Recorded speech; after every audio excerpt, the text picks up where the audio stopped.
Hello everybody, how are you today? I hope you are all doing well. Ladies and gentlemen, today we start our 8th lesson, our 8th lecture, and so far we have finished 3 units, and today on this lecture we start unit 4. Okay, unit 4 is a story about a lady who learned how to drive a car and who drives a car for the first time in her life. Okay, it's about a rich woman from a rich family and telling us her story of learning how to drive a car. Okay, unit 4, page 53. Please everybody follow with me on page 53. 3, unit 4, and the title is The Day Anna Kadolsky Learned to Drive. We start. Okay, I start reading, and please you just follow with me on page 53. Again, the day Anna Kadolsky learned to drive. When my dad died on January 5 in 1925, he left a lot behind. He left a widow, 3 young children, a thriving grocery store business, and a new black Franklin in the garage. The Franklin was the only one in town, and it was special. I remember the big shiny dome of a hood on that car, the Franklin. I also remember that no one in our tiny hometown really knew how to take care of the car, except my dad. And Frank the Kadolsky was gone, he died. Next, in those days, the men gathered at our Standard Oil station. My dad had said that one day, out of the blue, they'll need gasoline fuel for cars. The next thing we knew, he had built a gas station. He added it to the little complex of grain house, smoke house, ice barn, horse barn, chicken yard, and grocery store. Next, line 16, سطر 16. My dad was a very good businessman. He understood supply and demand. Our Standard Oil station was the first one in town, and the men gathered there. Men who had cars came to buy gas. Men without cars came to learn about them. Those men at the Standard Oil station used to say that my dad should have bought a Ford. To fix a Ford, سيارة Ford, to fix a Ford, they said all you needed was a piece of hay wire. Now dad was gone, died, مات. Now dad was gone, and that big fancy Franklin sat. My mother didn't know how to drive it. She didn't know how to drive anything. She probably wouldn't have driven it even if she had known how. Next page, page 54, please. Turn the page. 54, line 30, سطر 30. I think that maybe my mother was afraid of that automobile. When she wanted to go somewhere, she had to find a driver, and a lot of the Polishmen she trusted to drive her anywhere were also afraid of, respectful of that Grand Franklin. Next paragraph. Uncle John, her younger brother, was not afraid. He wasn't afraid of my mother. He wasn't afraid of new things. He wasn't afraid of anything. Not even that Franklin اللي هي السيارة نوعها فرانكلين أو اسمها فرانكلين. He wasn't even afraid of teaching his sister how to drive.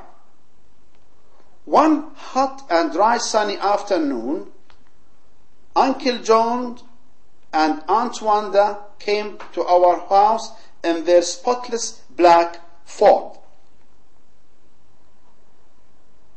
Spotless يعني clean, very clean, shiny. I remember that he parked it in our backyard. My sister, my brother, and I came out to welcome them. Then Uncle John told us all to get into the Franklin. We did. My mother, my sister, my brother, and Aunt Wanda, Uncle John, and I. My mother sat in the front seat with her brother. We were off for a Sunday afternoon ride. We went out of town down the familiar dusty roads to Uncle John's farm. He had a farm along the river, less 20 minutes or 2.5 miles from the limits of town. When we got to the farmhouse, Uncle John stopped. Aunt Wanda got out and we started to follow her. Uncle John told us to stay put. To stay put يعني still, not to move. Stay put يعني ما تتحركوا, ثابتين, خليكم في محلكم, ما تتحركوا.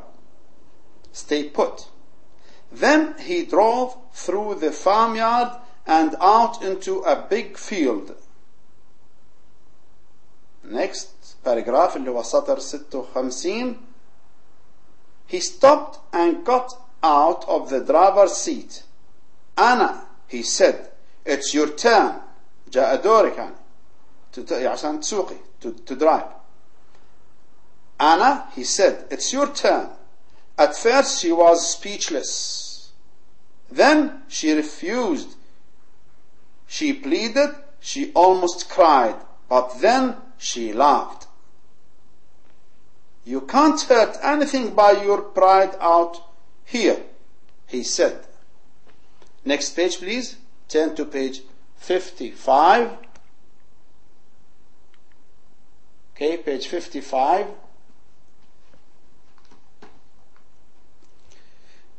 Line 60, سطر 60. She got out of the passenger seat, went around to the front of the car, and got the car engine started. My mother was a powerful woman. She was used to hard work, but she knew nothing about cars. Then she got in and started driving. It wasn't smooth at first. Her brother explained one thing and then another. We 3 children understood nothing. We couldn't see much over the front seats of the car anyway. There were some bumps and grinding sounds from the motor and some shrieks too. Maybe those sounds were scared chickens or field rocks and bushes under the car. In my case, سطر 70. In my case, we were careful not to laugh out loud. But 2 hours later, my mother was driving. Her face was all smiles. She looked very pleased with herself. And Uncle John looked proud. My sister, my brother, and I had a great time. We sat in the back seat for 40 minutes more, and our mother drove us all the way home. And that's the end of the reading passage. Okay? So as you see, I just go back to the reading passage again, to the beginning, okay? Just for some of the, to do with you some of the maybe difficult words or to explain some parts of the story here اللي هي as we read here talking about أنا كادولسكي اللي هي هذه اللي هي بطلة القصة تبعنا اللي هي أنا كادولسكي الزوجة وعندها 3 أطفال وزوجها بتوفى وعندهم في اللي هي سيارة فريدة من نوعها اللي هي لفرانكلين وطبعا لونها أسود. فهي بعد ما توفى زوجها طبعا ما في حد في القرية أو في البلدة اللي هم اشتغلوا فيها أو عايشين فيها بيعرف لهذه السيارة لأنها يعني كانوا يخافوا منها إلها رهبة هذه السيارة لكونها سيارة فريدة من نوعها وغالية الثمن. أوكي. فطبعا زوج كادولسكي أنا كادولسكي اللي هو مستر فرانك كادولسكي يعني قبل ما يتوفى كان رجل أعمال ويعني كان بمعنى أنه ماهر في عمله وكان عنده بزنس كبير وفي كان بنى كومبلكس هو عبارة عن مجمع يعني مجمع في عدة أشياء لإدارة عمله منها اللي هي مخازن أو مخزن ومكان لتدخين اللحوم ومكان أو مخزن لبيع الثلوج زي اسطبل للأحصنة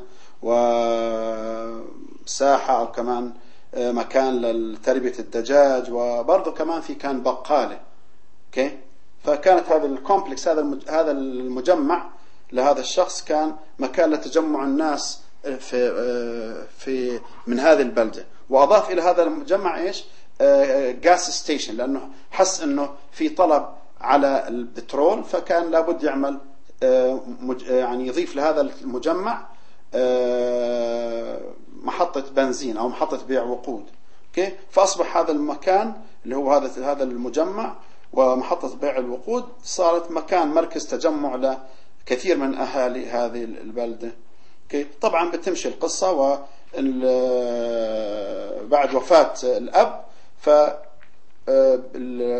أخو هذه المرأة اللي هي أخوها لكادولسكي بعلمها قيادة السيارة يعني كيف تسوق السيارة الفورد هاي في المزرعة تبعه. فطبعا هي بتاخذ أول شيء بتتردد في أنها يعني تأخذ مكان السائق بحيث أنها تبدأ تعلم السواقة وكانت يعني شوي مرتبكة صارت تبكي شوية أو بمعنى أنها تترجى أنها ما تتعلم لأنها كانت خايفة ورفضت في الأول بعدين تقبلت الموضوع وتعلمت السواقة. وفي نهاية القصة بترجع هي وأولادها بالسيارة بتكون هي اللي سايقة السيارة أو هي بتكون بتقود السيارة بدل من أخوها اللي قاد فيهم السيارة في العودة. طبعا في كمان هنا ملاحظة على اللي هو السيارة انه كان يعني الكل ليش يعني ضد استعمال في القرية استعمال لفرانكلين هذا النوع من السيارات او هذا النوع من السيارات لانه مقارنة بالفورد بيقولوا هنا في القصة انه يختلف لانه بيقولوا السيارة الفورد يعني سهل جدا تصليح اعطالها وممكن انك تصلح اعطالها بس في مجرد انك تستخدم سلك من الخاص في اللي بربط فيه رزم او حزم او البالات تبع القش في المزارع. Okay, that's all about the story. Okay, for some difficult words we go to the words and idioms list. Okay, words and idioms list. Okay, here words and idioms list on this part. Number 1. Okay, page 55 please. 55 صفحة 55 at the bottom under the words and idioms list. صفحة 55 تحت. Okay, اللي هي الكلمات والمصطلحات اللي قد تكون جديدة على البعض منكم. Okay, number 1 اللي هي ايش؟ to be all smiles. كان وجهها كله all smiles لما تعلمت قيادة السيارة. شو يعني to be all smiles؟ يعني to be very happy about something. Okay, يعني الواحد يكون يقول وجهه مليء بالسرور والبهجة يعني يعبر عن فرحه يعني فرحان سعيد. Okay, number 2. Okay, 2 اللي هو be speechless. speechless. to be speechless يعني to be surprised to speak. Okay, بحيث يعني واحد يقول يعني كان مندهش بحيث انه ما عرفش يتكلم ولا كلمة speechless. Okay, ما عرف يتكلم من الدهشة ومن من يعني من المفاجأة للموقف اللي هو فيه. speechless يعني surprised to speak. اوكي يعني عجز عن الكلام من الدهشة. speechless من speech ولس يعني ما قدر يتكلم من الدهشة. anyway 3 number 3 a bump. اوكي a bump اللي هو a sound إذا كانت noun هنا a sound or feeling of one thing hitting another. a bump. اوكي اللي هو صوت الطرقات اللي كانت في سيارة بتمشي في المزرعة بتتعلم كانت تمشي اوكي كانت تضرب في أشياء في شجيرات في الدجاج في بعض الأحجار في هيك فكان صوت اللي هي البامب. والبامب برضه زي كمان اللي هو المطب. المطب هذا اللي في الشارع بتشوفه هذا بنسميه بامب. اوكي المطب. 4 next page اللي هو next 56 number 4 a complex. الكومبلكس لو قلنا عنه المجمع يعني ايش اللي هو a group of related buildings perhaps owned by one person اللي هو مجموعة المباني اللي هي يعني مجتمعة مع بعض البعض. اوكي في مكان واحد وفي يعني زي المجمع. اوكي في مكان واحد وإلها علاقة في بعضها البعض يعني من ناحية المالك أو البزنس أو whatever. الكومبلكس اللي هو المجمع أو مجموعة المباني اللي بتكون مع بعضها البعض زي إسكان أو زي مجمع تسوق أو من هذا القبيل. anyway 5 a dome. okay a dome اللي هو noun a smooth curved shape. a dome. okay dome. okay اللي هو ايش القبة. اوكي قبة curved shape ها. اوكي اللي هو الشكل المقوس. اوكي او المنحنى يعني اللي هو القببي او القبة. 6 number 6 اوكي 6 اللي هو a grinding sound. هذا زي idiom. هذا مصطلح idiom يعني مصطلح idiom. ايش هو الجرايندينج ساوند؟ the sound of a motor that isn't running smoothly. يعني الصوت اللي يكون طالع مش بنعومة صوت في جرش يعني صوت جرش. لما يكون موتور سيارة خربان بيكون صوته مش طبيعي بيكون في صوت طالع في جرش وفي صوت خشونة غير المألوفة. اوكي grinding لأنه هو من grind بمعنى يطحن يجرش. number 7 the hood اللي هو الميتال كفر over a car engine. الهود اللي هو بسموه اللي هو ايش زي ما بسموه باللغة الدارجة هون اللي هو الكبوت تبع السيارة اللي هو ايش الغطاء الأمامي للسيارة اللي بيكون على الموتور. غطاء الموتور اللي على السيارة. اوكي الهود 7. okay this is number 7 hood. 8 to leave something behind يعني to leave something behind يعني to give as a gift after one's death. okay to leave something behind يعني to give as a gift after one's death يعني to forget to take something okay said of a person who is living. okay يعني إذا كان نتكلم عن شخص متوفي بيقول هو لشخص متوفي زي مثلا نتكلم هون عن فرانك كادولسكي الأب اللي توفى شو قال عنه في البداية إنه بعد ما توفى he left something behind. شو يعني left something يعني إنه ترك تركة وراءه يعني التركة اللي وراءه خلف تركة وممتلكات وثروة وراءه. إذن he left something behind يعني خلف أو ترك ثروة بعده يعني بعد موته. هذا إذا كان شخص متوفي. أما إذا كان شخص يعني عايش وترك شيء وأنا نتكلم عن إيش يعني to forget to take something. إذا كان واحد طلع من مكان نسي يأخذ شيء فنقول هو left something behind. إذا فيها فرق في المعنى. إذا نتكلم عن شخص متوفي left something behind ترك وراءه شيء يعني ترك شيء كهدية أو كإرث. okay ثروة ممتلكات للورثة. أما لو كان نتكلم عن شخص حي نقول he left something behind بمعنى أنه نسى شيء. okay واحد طلع من بيته نسي يجيب مثلا كتبه، فنقول he left his book behind، نسي كتبه في البيت، أو يعني نسي ما يجيبهم. Okay, I hope it's clear. And that is number 8. 9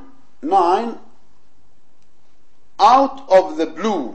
أقول هذا مصطلح، هذا مصطلح برضو يعني it's a beautiful and very frequently in use, very common in use. هذا مصطلح جميل جدا ويستخدم كثير، ممكن تسمعوه في المحادثات في اللغة الإنجليزية، سواء في أفلام أو في مسلسلات أو في أي يعني محادثة إنجليزية. يقول out of the blue. Okay, out يعني without any warning، يعني واحد يجي يتكلم فجأة بدون أي مقدمات، يقول he spoke out of the blue. Okay, أو out of the blue something happened. إذا شيء حصل بدون أي مقدمات أي كان نوع، نقول out of the blue. Okay, out of the blue يعني without any warning، يعني شيء يحصل بدون أي تنبيه مسبق. 10 the passenger seat. هذا برضه مهم، هذا التعبير كمصطلح أو as a phrase.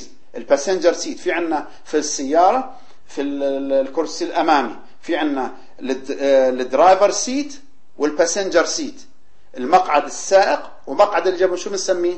الباسنجر سيت. المقعد اللي جنب السائق بنسميه باسنجر سيت، اللي هو the seat next to the driver. Okay, 11 number 11 أو 12 sorry 12 to plead to beg، يعني please to say please, to beg, to ask for something with sincere feelings. يعني to plead يعني الواحد بمعنى انه يترجى يتوسل. التوسل plead هو التوسل في يعني عمل او عدم عمل شيء. التوسل لشخص بانه يفعل له شيء او لا يفعل له شيء او يقوم في خدمه له. to plead اللي هي انا كادولسكي لما اللي هي اجى اخوها يعلمها قياده السياره، فصارت she was pleading، كانت تترجى تتوسل اليه انه ينسى الموضوع ويتركها بحالها. so to plead to beg. Okay, to beg to ask for something with sincere feeling. شو يعني sincere؟ يعني باخلاص، يعني يتوسل باخلاص او برجاء حار، يعني مخلص في رجائه او في توسله. 11 12 shiny.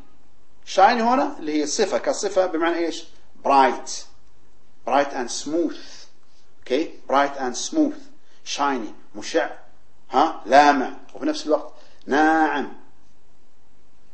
13 spotless كلمات مهمة هاي. spotless اللي هي perfectly clean.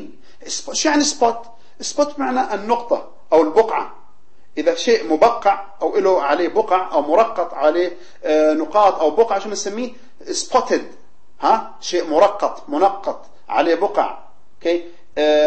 spot بمعنى النقطة أو البقعة أو الرقعة. لكن لما نقول spotless يعني شيء ما عليه نقاط ما عليه بقع ما عليه تشويه، يعني very clean. إذا spotless معناته perfectly clean، شيء نظيف تماما. فكانت السيارة لفرانكلين كانت نظيفة spotless. يعني لما واحد يكون عنده سيارة spotless يعني بدل ما نستعمل كلمة clean ممكن نستعمل كلمة أجمل منها. لما نتكلم عن السيارة طب يقول spotless يعني نظيفة جدا تماما. 14 to stay put. لما خال الأولاد قال لهم للأولاد في السيارة you stay put، برضه هذا تعبير جميل، هذا مصطلح حلو كثير. اوكي، عشان مثلا تقول للأولاد اسكتوا الزموا الصمت لا تتحركوا ابقوا مكانكم اثبتوا مكانكم، شو تقول له؟ stay put. كلمتين سهلين بس لما نستعملهم مع بعض بصيروا مصطلح كمان جميل للاستعمال. stay put يعني don't move أو not to move، لا تتحركوا خليكم مكانكم. وهذا كثير واحد خاصة يعني كثير منكم أولياء أمور وعنده أطفال كثير ما أحيانا ما يستعمل مثل هاي الكلمة مع أولاده. لا تتحركوا خليكم مكانكم ابقوا مكانكم. ايش بنقول؟ stay put please stay put. 15 اللي هو to take care of something. هذا كمان برضه مصطلح معروف ومألوف اللي هو ايش؟ to know how to manage something to take care of something، يعني العناية في شيء انه يعتني او يدير بالك. نقول دير بالك على هذا الشيء، دير بالك على نفسك، دير بالك على سيارتك، دير بالك على بيتك، دير بالك على زوجتك دير بالك على زوجك، دير بالك على، يقول take care of. Take care of your car, take care of your house, take care of your kids, take care of your husband, take care of your wife, take care of yourself. اعتني بنفسك، دير بالك على حالك. هذا مألوف المصطلح. take care of yourself، دير بالك على حالك، يعني زي نقول باللغة العربية الدارجة. Okay. 16 thriving. thriving شان thriving؟ هي growing أو healthy.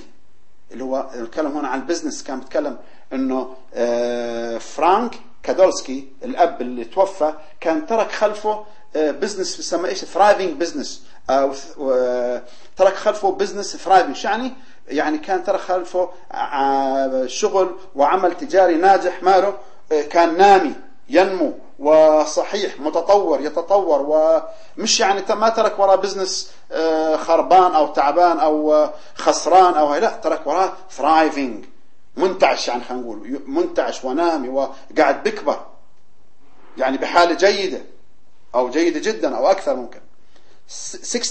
17 to understand supply and demand. برضه هذا idiom، هذا كمان مصطلح يستخدم خصوصا في البزنس وفي الأعمال، في التجارة والشغل. ها شو بنقول؟ اللي هو to understand supply and demand، يعني كون الشخص فهمان في ما يسمى العرض والطلب. العرض والطلب، supply هو العرض، وديماند اللي هو الطلب. فدائما أي بزنس تقريبا يعني يقوم على العرض والطلب. اوكي، يعني هذا أساس في أو قاعدة يعني من الأساسيات اللي هي في العمل التجاري، اللي هي العرض والطلب. يعني ايش؟ supply and demand. فكان الاب فرانك كادولسكي كإنسان ناجح في شغله في تجارته، كان يعني أحد أسبابها أنه كان يفهم العرض والطلب في السوق. فكان حاس أنه البلد محتاج إلى محطة وقود، محطة بترول، فراح فتح محطة بترول، لأنه في طلب عليها، فهو على طول قدم عرض للناس عشان تستفيد منه. فهذا supply and demand. اوكي، العرض والطلب. يعني ايش يعني؟ to realize that one person can make money by providing what others want to buy. اوكي، هذا هو معناه، كل نفس المعنى اللي شرحناه بالعربي. 18 اللي هو الكلمة الأخيرة، 18 في صفحة 56 اللي هو a widow. الودو اللي هو بالعربي شو نسميها؟ اللي هي الwoman whose husband has died. اوكي، الامرأة اللي يتوفى عليها زوجها، شو بنسميها في الانجليزي؟ widow، اللي هي ايش؟ الأرملة، طبعا عارفين. So that's all for today. That's all for today. And then in the next lecture we continue with the rest of the exercises. I hope it's clear for all of you. And please, you have to read again and again, because these reading passages are important for all of you towards the final exam. Make sure you understand them. Read them as many times as possible, understand the new words, and then you can answer the questions of the exercises right after the list of the words and idioms. Thank you very much, and see you soon in another lecture. Thank you.